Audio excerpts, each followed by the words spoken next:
नमस्कार दर्शकों, YouTube के मेरे चैनल में आप सबका स्वागत है। आज मैं वीडियो लेकर आई हूँ कर्क लगन व मकर राशि के लिए वर्ष 2025 का वार्षिक राशिफल।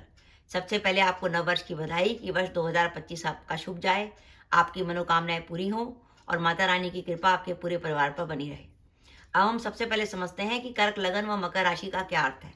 ये आपकी लगन कुंडली है। पहले भाव में 4 नंबर लिखा है, इसका अर्थ है आपका कर्क लगन। चंद्रमा सप्तम भाव में 10 नंबर में बैठा है, इसका अर्थ है आपकी मकर राशि। यानी आपका कॉम्बिनेशन अगर कर्क लगन व मकर राशि का है तो आप ये वीडियो देखकर लाभ उठा सकते हैं।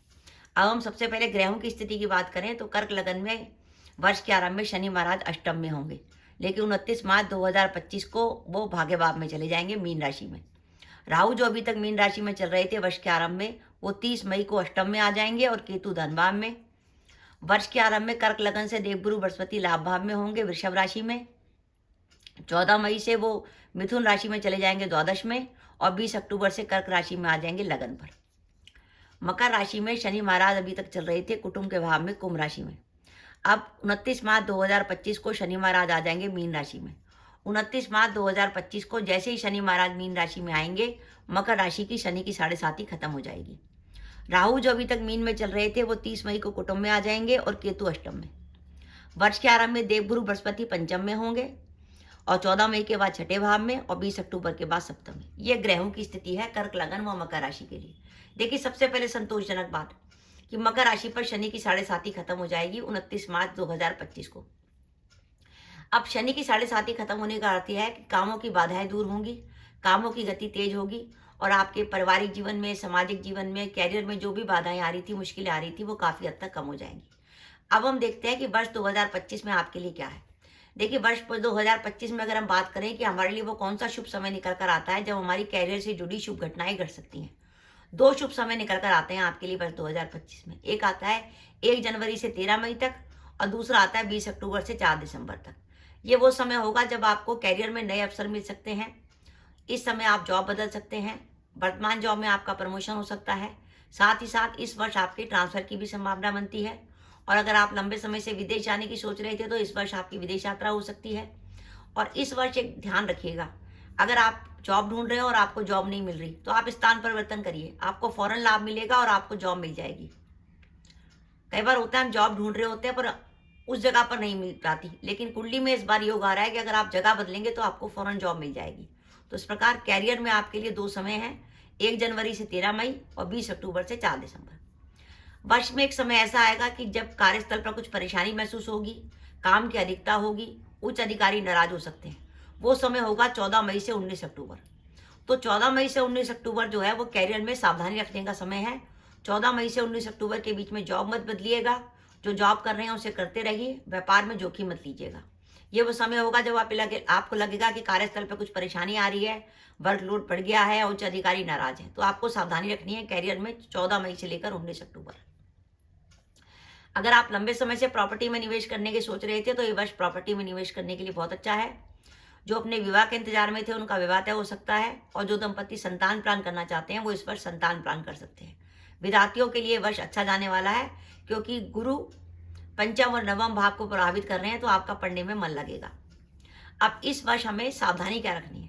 देखिए, 14 मई से लेकर 19 अक्टूबर तक ग्रहों की स्थिति इस बात का संकेत दे रही है कि आपको थोड़ी सी सावधानी रखनी पड़ेगी। खासकर कर्क लगन से गुरु 12वां रहेगा, कर्क लगन से गुरु 12वां रहेगा और 30 मई से देवगुरु राहु आ जाएंगे अष्टम में। अष्टम का राहु और 12वां गुरु, ये दोनों ही कोर्ट केस के लिए परेशानी देते हैं। अगर इस वर्ष आपके कोई कोर्ट केस की डेट आती है 14 मई के बाद, 14 मई के बाद अगर आपकी कोई कोर्ट केस की डेट आती है तो आपको विशेष सावधानी रखनी पड़ेगी। कोर्ट केस की डेट में आपको परेशानी हो सकती है, ध्यान रखिएगा। 14 मई के बाद, 14 मई से पहले तो कोई टेंशन नहीं है। और इस वर्ष व्यर्थ के वाद विवाद से अपने को बचाइएगा। कई बार क्या होता है, हमारी किसी से लड़ाई होती है, हम फौरन कह देते हैं मैं तो तेरे पे पुलिस केस कर दूंगा या कुछ कर दूंगा। ऐसा मत करिएगा। इस वर्ष कर्क लगन से 14 मई से गुरु 12वां रहेगा कर्क लगन से और राहु रहेगा अष्टम में। 12वां गुरु और अष्टम में राहु, ये दोनों ही कोर्ट केस के लिए खराब है। तो आप इस वर्ष कोर्ट केस में सावधानी रखिएगा और व्यर्थ के वाद विवाद से अपने को बचाइएगा। ये वर्ष पिताजी के स्वास्थ्य को लेकर चिंता दिखा रहा है। अगर आपके पिताजी का स्वास्थ्य खराब चल रहा है या उनकी उम्र ज्यादा है या उन्हें हेल्थ के इश्यू रहते हैं तो उनका विशेष ध्यान रखिएगा वर्ष 2025 में। इस वर्ष 3 ग्रहों पर निगाह रखिएगा। अगर आपकी कुंडली में गुरु की, राहु की या केतु की, गुरु, राहु या केतु की महादशा या अंतदशा चल रही हो तो इस वर्ष आपको विशेष सावधानी रखनी है और इन ग्रहों की रेमेडी भी करनी है, गुरु की भी, राहु की और केतु की भी। क्योंकि राहु 30 मई से कर्क लगन से अष्टम में चलेगा, गुरु 12वां होगा और मकर राशि से केतु अष्टम में होगा। राहु की, गुरु की और केतु की। इस वर्ष आपके खर्चे अधिक होंगे, लेकिन खर्चे शुभ कार्यों पे होंगे, मांगलिक कार्यों पे होंगे। कुटुंब से जुड़े मामलों में सावधानी, क्योंकि मकर राशि से राहु आपके कुटुंब भाव में रहेगा तो कुटुंब में विवाद हो सकता है। और वाणी भाव का राहु जो है आपकी वाणी को कटु करता है, जिसके कारण आसपास के लोग नाराज हो जाते हैं। केतु अष्टम में चल रहा है, किसी को पैसा उधार ना दें, नहीं तो पैसा वापस नहीं मिलेगा। और वाहन सावधानी से चलाएं, किसी प्रकार की दुर्घटना या चोट की संभावना है। तो मेरा यह मानना है, अगर आप कर्क लगन व मकर राशि के जातक हैं तो वर्ष का जो आपका शुभ समय है कैरियर का, वो है 1 जनवरी से 13 मई और 20 अक्टूबर से 4 दिसंबर, जब आप कैरियर से जुड़ा कोई भी महत्वपूर्ण निर्णय ले सकते हैं। ये वर्ष आपके लिए 54% तक बढ़िया जाने वाला है। अब हम बात करें कि इस वर्ष हमें रेमेडी क्या क्या करनी है। देखिए, पहली रेमेडी करनी है राहु की, क्योंकि कर्क लगन से राहु अष्टम में चल रहा है। राहु के लिए आप बुधवार या शनिवार को बहते पानी में कोले प्रवाहित कर सकते हैं। हर बुधवार को 4 मूली का दान कर सकते हैं, उसके हरे पत्ते हटा लीजिएगा, सफेद हिस्सा दान करना है। केतु के लिए आप बुधवार को गणेश जी के मंदिर में कंबल का दान कर सकते हैं। 4 कड़वे नीम के पेड़ लगा सकते हैं, कुत्ते को रोटी दे सकते हैं। और कर्क लगन से 14 मई से 19 अक्टूबर तक 12वां गुरु रहेगा। गुरु के लिए आप गुरुवार को पीली वस्तु का दान कर सकते हैं। वो हल्दी भी हो सकती है, चने की दाल हो सकती है, पीला कपड़ा हो सकता है।